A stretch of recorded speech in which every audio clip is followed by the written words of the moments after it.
So what you want to do is you want to go to Bluehost. Then you want to click on Get Started Now.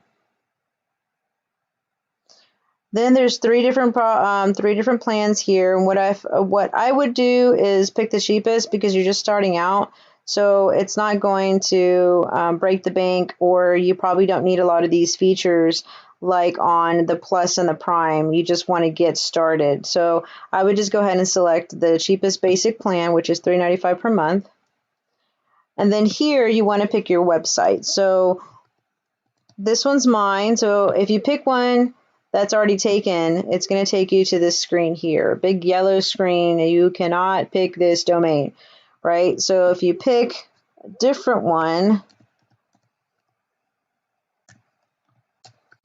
more than likely this one's not taken. So then you click next.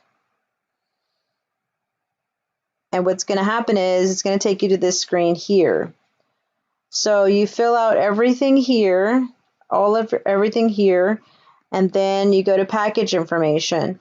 And here you're going to pick your plans, whether it's going to be 12-month, 24-month, 36-month.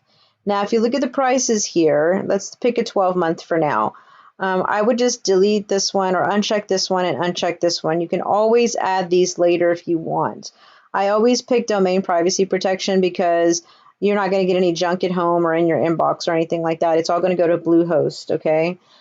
So I would just leave that checked. So if you look at the price here, it's $77.28 for 12 months. And if you click on 24, it is $130. And for 36, it is $154. So from the 12-month to the 3-year, from the 1 year to the 3-year, it almost doubles, right? So I would think for the value to pick 36 months.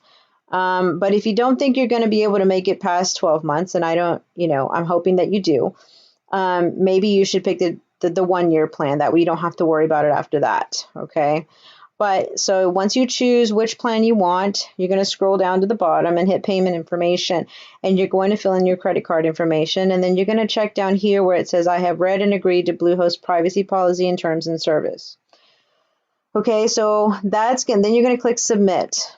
Then you're going to make your username and password, okay? Once you get your username and password, then you're going to log in to the Bluehost, your Bluehost account, okay? And so I'll let you do that, and then I'm going to go to my next screen, which takes me to the panel, which is the same screen that you are going to get once you log in, okay? You're going to create your username and your password, and this is what you're going to get right here, okay? It's going to take you to this screen, and you can see over here, this is my website, ladyhifi.com, lady-hi-fi.com, and then you're going to go to where it says website. Where did it go? Oh, it's up here.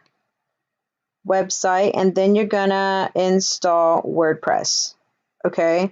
And it's right here. You're going to install WordPress. Click here and install WordPress. Once you install it, and it's not going to let me do it here because I'm logged in and I already have it installed. Okay, so you're going to install WordPress, and then it's going to put it onto your Bluehost account. Okay, and it's super simple. So it's as simple as that. Okay, so once you do that, it's going to have it on there. So I'm going to have a link at the bottom here, and it's going to be my Bluehost affiliate link. So if you want to click on that, like I said earlier, it would be greatly appreciated.